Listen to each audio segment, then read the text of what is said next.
नमस्कार, मैं प्रयाग झा हूँ। एक नवीन वीडियो आपकी सेवा में प्रस्तुत कर रहा हूँ। बहुत विलंब समय के बाद, बहुत अंतराल के बाद, कई कारणों से मैं शीघ्रतापूर्वक वीडियो प्रस्तुत नहीं कर सका। 2-4 दिन पहले ही गांव गया था। 1-2 लोग बचे हैं, हमारी उम्र के लोग, जो मित्र हैं। एक से भेंट हुई, उन्होंने पूछा कि क्या करते हैं आजकल। मैंने कहा कि कुछ कुछ काम तो करता ही रहता हूँ, मैं भी व्यस्त रहता हूँ अपने आप को और स्वस्थ रहता हूँ, ठीक है सब। उन्होंने कहा काम क्यों करते हैं, अभी इस उम्र में काम करने की क्या ज़रूरत है, हम तो कुछ नहीं करते हैं। तो धन ले क्या कीजिएगा, धन कोई चीज़ है, पैसा कोई चीज़ है। बिहार में इस तरह की भाषा बहुत लोग बोलते रहते हैं। इन्होंने भी यही कहा, पहले वैसा ही कहते थे वो, अभी वैसा ही कहते हैं। मुझे मालूम है कि उन्हें आर्थिक तंगी रहती है, कठिनाई रहती है, लेकिन बोलने के लिए ये भाषा ज़रूर बोलते हैं। मेरा अपना मानना है कि धन बहुत आवश्यक है जीवन के लिए, और धन न होने से अनेक कठिनाइयाँ होती है। आप जीवन सामान्य रूप से जी ही नहीं सकते अगर धन नहीं है तो। एक दिन देख लीजिए, आप किसी कारण से पर्स आपने घर में छोड़ दिया और बाहर चले गए, खाने का वक्त हो गया, समय हो गया, भूख लग गई है। अब देखिए कैसी हालत होती है आपकी। भूख लगी हो और जेब में पैसा ना हो, देखिए कैसा होता है। ऑटो के साथ जाना है, मालूम है बिना पैसा के ऑटो नहीं ले जाएगा हमको, और जेब में पैसा नहीं है किसी भी कारण से, देखिए क्या हालत होती है आपकी। पैदल आप पहुँच सकते नहीं हैं, समय पर पहुँचना है, काम जरूरी है, लेकिन क्या करेंगे आप। तो किसी से मांगना भी ऐसे समय पर भीख मांगने ऐसा होता है, और कोई दे ना दे ठिकाना नहीं है। इसे धन अपने आप में एक बहुत आवश्यक चीज़ है। जीवन जीने के लिए इसकी अत्यंत आवश्यकता है, नितांत आवश्यकता है। इस विषय में डिस्कशन का कोई स्कोप नहीं है, कोई ज़रूरत नहीं है उसकी। सबने पढ़ा, हम सब पढ़ते रहते हैं। कालिदास तो संस्कृत साहित्य के महानतम कवियों में कवि हैं, और उनकी भाषा अलग है, उत्कृष्ट है। उनकी जो प्रणाली है, लिखने की जो शैली है, वो भी अद्वितीय है, लेकिन उनके भावों में कोमलता है। दूसरे कवि भी हैं संस्कृत में, इनका नाम है शूद्रक। वो कोमल भावनाओं को व्यक्त नहीं करते हैं। उनका है कि वास्तविक जीवन का क्या है, उसको रूपांकित करते हैं अपने नाटक में। एक नाटक का नाम है उसका नाम है मृच्छकटिकम। शूद्रक एक नाटक है, बहुत प्रसिद्ध है, प्रख्यात है। उसमें एक नायक हैं जिनका नाम है चारुदत्त। संभ्रांत परिवार में उत्पन्न हुए थे, ब्राह्मण थे, बहुत बड़ा व्यापार था उन लोगों का। तो बचपन से ही बहुत बड़े रईस थे, अमीर थे, लेकिन उनका स्वभाव धन अर्जित करने में नहीं, व्यापार करने में नहीं था। उनकी रुचि थी कला, संगीत, साहित्य, अभिनय इत्यादि में, और हृदय से उदार थे। तो सहृदय होने के कारण दान देने में शक्ति नहीं थे। कोई आवश्यकता पड़ने पर कोई इच्छा, कोई माँ याचना करे तो फिर उसे देने में शक्ति नहीं थे, और अनुसार उसे देते रहते थे। तो दयालु होने के कारण और अपनी जीवन की रुचि के कारण और व्यापार में रुचि न लेने के कारण धीरे धीरे धन घटता गया, और धन इतना घट गया कि अपनी आवश्यकताएं पूर्ति भी करने में सक्षम नहीं रहे। उसी समय जब उन्हें परिस्थितियों का सामना करना पड़ा, तो उन्होंने कहा, दारिद्र्यात् पुरुषस् बांधव जनो न वाक्ये न संतिष्ठते। दारिद्र्यात् पुरुषस् बांधव जनो वाक्ये न संतिष्ठते। सुस्निग्धा विमुखी भवन्ति सुहृदः स्फार्य भवन्ति आपदः। सत्वं ह्रासमुपैति शील शशिनः क्लांति परिमलायते। पापम कम च यत् परैर्विकृतं तत्तस्य संभावते। उन्होंने कहा कि ऐसा है, निर्धनता ऐसी चीज़ है जिससे अपने सगे संबंधी भी आपका बात पर विश्वास नहीं करते, आपकी कोई सलाह नहीं मानते, आपका सुनते नहीं कोई भी। छोटी मोटी विपदा भी आ जाए, बहुत बड़ी हो जाती है वो, क्योंकि उसका निदान के लिए आपका धन नहीं होता है। जो मित्र हैं, सुहृद हैं, अच्छा सोचते हैं आपके, वो भी विमुख हो जाते हैं, वो भी आपके से मिलते जुलते नहीं हैं। ऐसा होता है कि आदमी का चेहरा भी उदास हो जाता है, कांति खत्म हो जाती है, तेज समाप्त हो जाती है, और जो परिश्रम करने की, पुरुषार्थ करने की जो क्षमता है, शील शशिना, और जो शील है वो चंद्रमा के जैसे घटता है, उसका आकार घटता जाता है समय के साथ, उस तरह आपका भी पुरुषार्थ जो है घटते जाता है। अंत अंत में ये कहा कि पापम काम च यद परिविकृतम तत्संभ्राप्ति। समाज में अपराध होता है, पाप कर्म होता है। कई बार जो दोषी व्यक्ति है वो पकड़ा नहीं जाता, तो लोग अनुमान करते हैं किसने किया होगा ये पाप कर्म। तो ऐसे व्यक्ति का नाम सहसा ही मन में आता है, ये गरीब है, निर्धन है, असहाय, हो सकता है इसने ही किया हो पैसे की लालच में किसी कारण से। तो दूसरे के द्वारा कर्म किया हुआ, पाप कर्म किया हुआ भी ऐसे व्यक्ति के नाम पर मर्ज दिया जाता है। आप जानते ही हैं समाज में रोज ऐसी घटना हो रही है कि क्राइम होता है, बड़ा बड़ा अपराध होता है, उस समय पुलिस आती है पकड़ने के लिए, उसे मालूम पड़ जाता है किसने अपराध किया है, लेकिन उसे रिश्वत लेकर उसे तो छोड़ देता है, किसी नौकर चाकर को, ड्राइवर को, किसी को फंसा देता है और जेल में पड़ा रहता है। धन के अभाव में उसको बच नहीं पाता, हो कई सालों साल जेल में पड़ा रहता है। ये सच्चाई है। धन का न होना कितनी विपत्तियों का कारण बन जाता है। इस पर कहते हैं चारुदत्त अंत में, और भी कई बातें कही उन्होंने, अंत में ये कहा है मन्ये निर्धनता प्रकामम अपरम खस्तम महापातकम। मैं तो ये मानता हूँ निर्धनता जो है ना, महापातक, जो 5 महापातक है, ये 6ठा महापातक है, सबसे बड़ा पाप है। जो निर्धन है वो समझिए कि पापी है, और जैसे हत्या, बलात्कार, चोरी, डकैती, ऐसे जो कर्म है, निकृष्ट कर्म, घोर अपराध, और उसकी जो सज़ा मिलती है, उसका दंड मिलता है व्यक्ति को, वैसा ही दंड जो है उस व्यक्ति को मिलता है जो निर्धन है, जो जिसके पास पैसे का अभाव है। इतनी पीड़ा के साथ उन्होंने कहा मन्ये निर्धनता प्रकामम अपरम खस्तम महापातकम। इस तरह से शुद्रक ने निर्धनता के विषय में अपने नाटक में बहुत अच्छा वर्णन किया है। ऐसा लगता है कि साक्षात आप देख रहे हो कि निर्धन का जीवन कैसे बीत रहा है। धन के विषय में चर्चा हुई है महाभारत में भी। शांति पर्व में अर्जुन और युधिष्ठिर के बीच संवाद हुआ है। युधिष्ठिर बहुत सहानुभूति वाले व्यक्ति हैं। लड़ाई में युद्ध में इतनी हत्या हुई है, इतने लोगों की मृत्यु हुई है, चारों तरफ इतना ऐसा चित्कार और दुख चारों तरफ दिखता है कि वो मन से उद्विग्न हो गए हैं।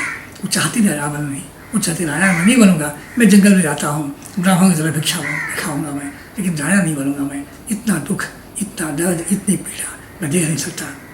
अर्जुन कहते हैं उनको ऐसा कैसे कर सकते हैं आप, ये युद्ध जो हुआ है वो तो आपको राजा बनाने के लिए तो हुआ है युद्ध। अगर राजा नहीं बनेंगे तो जो राजकाज का जो काम है, जो दायित्व है, कौन संभालेगा।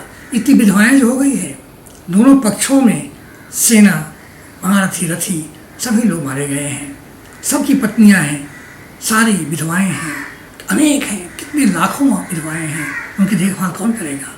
आपको तुरंत राजगद्दी में बैठना है, उत्तरदायित्व संभालना है, और तुरंत ऐसे लोगों की व्यवस्था करनी है जिनके लिए कोई सहारा नहीं है, जिनकी व्यवस्था नहीं है, जिनके पति युद्ध में या तो आपके लिए या आपके शत्रु की तरफ से मारे गए हैं। सबको जरूरत है आपकी सहायता की। तुरंत आप सिद्धार्थ से इस पर राजे पद पर बैठिए और काम शुरू कर दीजिए, अभी शुरू कीजिए, तत्पर से कीजिए, थोड़ा भी विलम्ब न कीजिए इसमें आप। उसके बाद उन्होंने कहा है कि आपने देखा कहाँ गरीबी क्या चीज़ है, निर्धनता क्या होता है समाज में, आपको पता नहीं है। भीख मांगना, भिक्षाटन करके जीवन बिताना क्षत्रियों का काम नहीं है, राजा का काम नहीं है। वो जो ऐसे मुनि हैं वो करते हैं क्योंकि वो सामाजिक धर्म को छोड़ देते हैं, वो सामाजिक कर्तव्य से अपने अलग कर लेते हैं, वो अकिंचन रहते हैं, धन नहीं धारण करते, वो प्राप्त नहीं करते, कोई यत्न नहीं करते उसके लिए। तो इसलिए उनके लिए भिक्षाटन करना एक कोई अपमानजनक नहीं है, लेकिन हमारे लिए, आपके लिए ये नहीं हो सकता है। फिर उन्होंने कहा कि धन का महत्व कितना है ये तो आप दिन प्रतिदिन देख सकते हैं। अर्थात धर्मश्च कामश्च स्वर्गश्चैव नराधिपः प्राण यात्रा विलोकश्च बिना अर्थो न सिद्ध्यते। धर्म जो है, धर्म वो भी धन से होता है, कामनाएं की पूर्ति धर्म से होती है, स्वर्ग की प्राप्ति भी धन के आधार पर ही, धन के द्वारा धर्म करके ही होती है प्राप्ति। और ऐसे साधारण जीवन जीने के लिए भी लोक में, संसार में धन की आवश्यकता होती है। फिर कहा उन्होंने अर्थेन ही विहीनस्य पुरुषस्य अल्पमेधसः विच्छिद्यन्ते क्रिया सर्वा ग्रीष्मे कुसरितो यथा। जैसे सरिता बहती है, नदियाँ बहती रहती है, जल के सिंचन से पेड़ पौधे सभी तरफ हरियाली होती है, पशु पक्षी भी जल पीते हैं और जीवित रहते हैं। लेकिन जब नदियाँ सूख जाती है तो क्या होता है, चारों तरफ हाहाकार बच जाता है।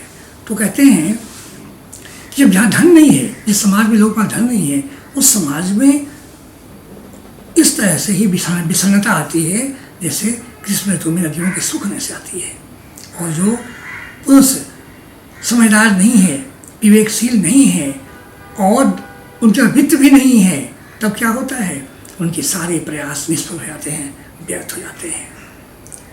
उन्होंने आगे कहा कि जितने इतिहास में आपके पूर्वज अनेक राजा महाराजा हुए हैं, आपसे बड़े बड़े चक्रवर्ती राजा हुए हैं, सब ने देखा हुआ है अर्थ का अभाव का समय और फिर अर्थ प्राप्त करके उन्होंने किस तरह यश प्राप्त किया, यज्ञ किया, दान दिया और इस तरह से बड़े बड़े राजा हो गए। कई लोग जो है उसमें से स्वर्ग चले गए। मंधाता नाम बताया उन्होंने, मंधाता का नाम बताया, जो राम के पूर्वज थे वो स्वर्ग चले गए थे, सशरीर स्वर्ग चले गए थे।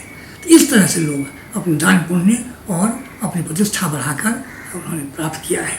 तो उन्होंने कहा कि ये समाज ऐसा है जिसमें अर्थेनि अर्थ यस्यार्था तस्य मित्राणि यस्यार्था तस्य बांधवा यस्यार्था सो पुमान लोके यस्यार्था सच पंडिता। इसके बाद धन है, उसी के मित्र होते हैं, उसके अनेक मित्र बनते हैं उससे। और जिसके धन जिसके पास है, उसी के सगे संबंधी भी उससे आसपास आते हैं, उससे संबंध रखते हैं, संबंध विच्छेद नहीं करते हैं। लेकिन जो गरीब हो जाता है उसके संबंधी भी संबंध विच्छेद कर देते हैं, संबंध नहीं रखते, अवसर पर आते जाते नहीं हैं। और पुरुष के लिए, व्यक्ति के लिए समाज में संपन्न या सम्मान उसी का है जो धनवान है, जिसके पास धन है। और आजकल तो पंडित भी जो है वो यस्यार्था सच पंडिता, धनवान है वही विद्वान समझा जाता है, वही विवेकी समझा जाता है, उसको लोग सम्मान देते हैं, उससे ही लोग परामर्श लेते हैं, सलाह लेते हैं। भले वो पढ़ा लिखा ना भी हो, समझदार ना भी हो, लेकिन धनवान हो गया है, ये लोग पंडित कहते हैं। एक और छोटा उदाहरण दूँ, आज के समय में देखिए एक बहुत बड़ी उपाधि होती है PhD की, उसको विद्या वाचस्पति कहते हैं। आजकल तो देखिए समाज में अब अनेक लोगों के पास ये सारी उपाधियाँ हैं। कैसे प्राप्त हुई है? धनवान है इसलिए प्राप्त हो गई है, धन की सहायता से उन्होंने उपाधि प्राप्त की है। यहाँ तक अमेरिका में हार्वर्ड और कौन कौन बड़ी बड़ी यूनिवर्सिटीज़ है जहाँ धन देकर जो या अरब कंट्री के लोग हैं, सुल्तान हैं, उन लोग बड़ी बड़ी उपाधियाँ प्राप्त कर लेते हैं उनसे। तो ये है धन का प्रभाव कि वो अनपढ़ आदमी भी अपने को पंडित की उपाधि प्राप्त कर लेता है धन के आधार पर। ये सब है।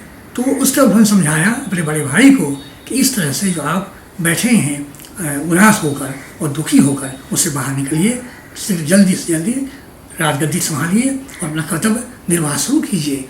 इस पापियों के राज में, पापियों के साम्राज्य में ऐसे ही बहुत लोग पीड़ित हैं, अनेक धर्म की क्षति हुई है। आप विलम्ब मत कीजिए, तुरंत संभालिए राजगद्दी और काम करना आरंभ कर दीजिए। आप ऐसा कहकर प्रेरित करते हैं। देखिए समाज में कि आज भी हम भले ही कितनी भी गालियाँ दें अंबानी को, अडानी को, टाटा को, बिरला को, लेकिन सभी उन्हीं के पास दौड़ते रहते हैं नौकरियों के लिए, सभी उनके पास दौड़ते रहते हैं बीमार होने पर। तो अनुदान के लिए उनके पास ट्रस्ट हैं जहाँ से पैसा मिलता है, जहाँ से वो समाज के लिए खर्च करते हैं पैसा, सब हम यहाँ जाते हैं। टाटा में तो यहाँ तक व्यवस्था है, टाटा सन्स में, कि विद्यार्थी पढ़ने में बहुत तेज हो, अगर एक्स्ट्राऑर्डिनरी असाधारण प्रतिभा का व्यक्ति हो तो विदेश पढ़ने के लिए भी वो देते हैं स्कॉलरशिप।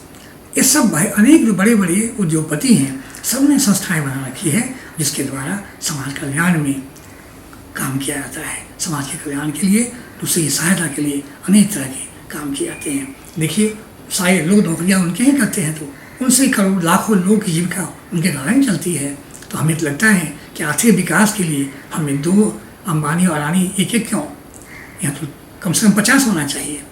और हमको यह उम्मीद भी है, आशा भी है कि अगले 5 सालों में इस संख्या 2 से या अभी जो 5 मान सकते हैं कि अडानी, अंबानी, टाटा, बिरला और महिंद्रा, जिंदल, ये सब 5-6 लोग हैं, मान लीजिए कितने ही हैं, ये 25 हो जाएगी संख्या कम से कम जो बिलियनर्स की। और ये देश के लिए अच्छा ही होगा, क्योंकि नौकरियां बढ़ेगी, उत्पादन बढ़ेगा, व्यापार बढ़ेगा, धन जो है वो चारों तरफ वितरित होगा, गांव-गांव तक लोगों को मौका मिलेगा धन अर्जित करने का और सम्मान पाने का। तो धन है वहीं सम्मान मिलता है, धन है वहीं मित्र बनते हैं, धन है वहीं सारा समृद्धि आते हैं, और जहाँ धन है वहीं सामाजिक सम्मान भी है। तो जो कहा गया है कि सर्वे गुणाः कांचनम आश्रयन्ते, वो सही है। सोना जो है अर्थात स्वर्ण धन का प्रतीक है, वो सोने में बहुत तरह के गुण हैं, अनेक तरह के गुण हैं उसमें। तो इसलिए धन अर्जित करने में संकोच नहीं करना चाहिए। हाँ, बेईमानी से नहीं, रिश्वत के द्वारा नहीं, चोरी से नहीं, अपराध करके नहीं, परिश्रम से धन अर्जित करना चाहिए और जीवन भर करना चाहिए। और धन का उपयोग एक बार धन आपने अर्जित कर लिया धन, तो उससे आप यज्ञ करें, इससे दान करें, पुण्य कमाएं, दूसरे को मदद करें, पढ़ाई के लिए मदद करें, अनेक तरह से समाज की सेवा कर सकते हैं। लेकिन खाली बैठकर, अकर्मण्य होकर बैठकर समय बिताना किसी भी तरह से उचित नहीं है। जब तक स्वस्थ है, जब तक स्वास्थ्य ठीक है, शरीर में प्राण है, कुछ न कुछ काम करना चाहिए, अर्थोपार्जन करना चाहिए और उसका सदुपयोग भी करना चाहिए। आज के लिए इतना ही। नमस्कार, धन्यवाद।